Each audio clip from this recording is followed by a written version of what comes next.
when it comes to the TV show of Last of Us, I have to be completely honest, I found it fantastic for so many reasons. First of all, I think it was a great faithful adaptation to the game, where a lot of the scenes, if you actually put both the TV show and the game scenes together, they're so similar, it's uncanny. I really enjoyed the fact they put such visuals in there for fans of the game and fans of the TV show. But as well as it being to me a faithful adaptation, they did make interesting creative changes which I think enhanced the show. For example, we see they put a lot more description into the virus in the first 2 episodes, which I thought was very interesting. But as well as that, they add more depth and impact into characters like Tess, for example, who I would say in both the game and the show was very big in the beginning, but I feel like in both of them she has a major role in convincing Joel to continue with the mission even though she has been bitten. But I feel like the TV show shows her having a bigger sacrifice than the game did, personally. But the biggest creative change is episode 3, which what it's about is we see Joel and Ellie somewhat bonding. Even if it's a small amount, we see them slowly getting to know each other and liking each other.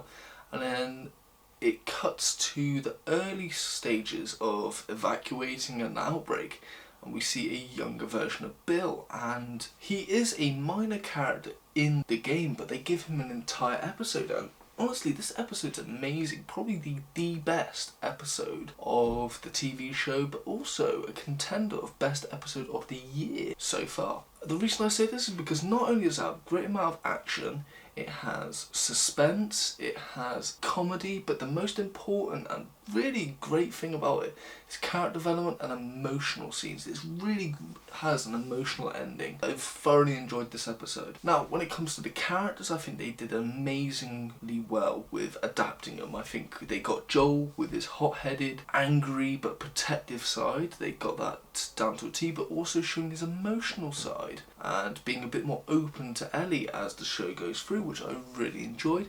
And then I think Bella Ramsey did an amazing performance as Ellie. She executed it very well, as we see that not only does she portray her foul-mouthed version of herself, but also the silly but childlike innocence version of herself as well. The versions we get in the game, but even adapted better. When it comes to the creatures, they did an amazing job, not only just with the visual effects and how they looked, but the way they moved. When they saw a human, it's almost as if they sped up and they moved somewhat alien-like. It was creepy, but in the best sense. Another great thing was the locations and how they looked so abandoned, but at the same time nature-infested, just like the game. And much like the game, I think they did a great balance of having action, emotional scenes, and great character development throughout. And the one thing I was really impressed with is episode 7, as it's about Ellie and her friend before getting bitten and how she got bitten. And to me, in the game, it wasn't the most interesting part of it. It was a DLC, and I personally thought it was a bit boring, but I really respected the fact they took this story head on, really made it more interesting, and it made it work for television. When it comes to the ending, I found it fascinating that they showed more about how Ellie might have been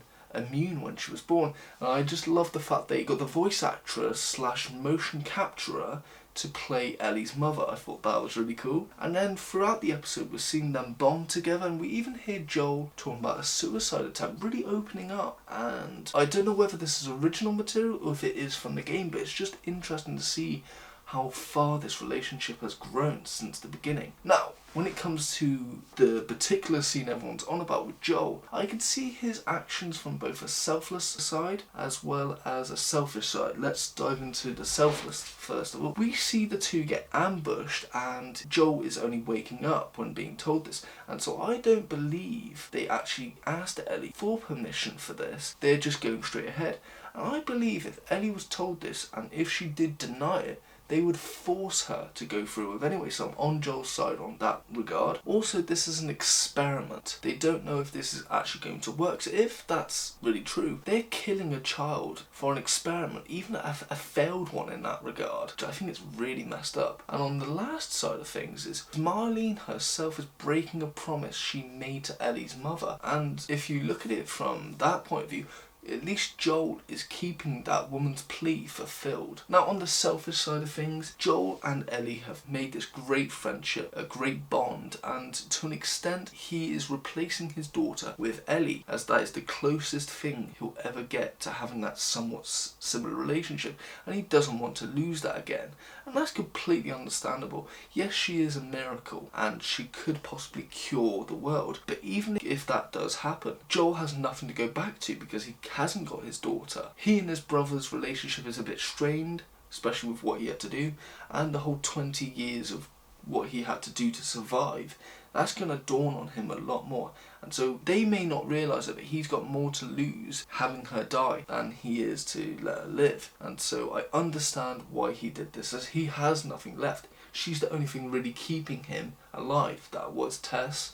Now it's Ellie. Now, whilst I'm on the fence of what he did, the only thing I really disagree with him is how he lied to Ellie about what happened, as that's really going to make her hate him when she inevitably finds out, and it's going to end what is quite a great relationship that has started, and it would be very sad to see. Now, I don't actually have any critiques per se for the show itself, but this is more towards the people who were upset over the old gay relationship in episode 3, or having a go at the actress Melanie Lynskey's body figure in the particular episode she appeared in. I just thought it was quite pathetic that people would actually watch these episodes, these amazing episodes, and that's the things they critique of such. They'd critique such little things like sexual orientation and a person's body figure. Like, really? That's what you're going to critique? My overall opinions, I thought this show was brilliant. I think not only was it a great adaptation of the game, the creative choices they made also worked to perfection. Great amount of action scenes, great character development, and emotional scenes as well. I think they executed it perfectly. Is it good? No, it's fantastic. Overall rating is a 9 out of 10. Recommendations are a bit difficult, as admittedly good game adaptations are rare to come by. I would say the only good ones that I can think of are the Resident Evil animated films. I believe you can find them on Netflix. My recommendations are the Last of Us games, both 1 and 2 are amazing. Definitely go play those. Because they are made by the company Naughty Dog, I definitely recommend the Uncharted franchise, but specifically 2 and 3, as they are the best of that franchise. The actress Melanie Lynskey, who did appear in the show, as well as most people knowing her as Rose, the somewhat psychotic neighbour from 2.5 Men,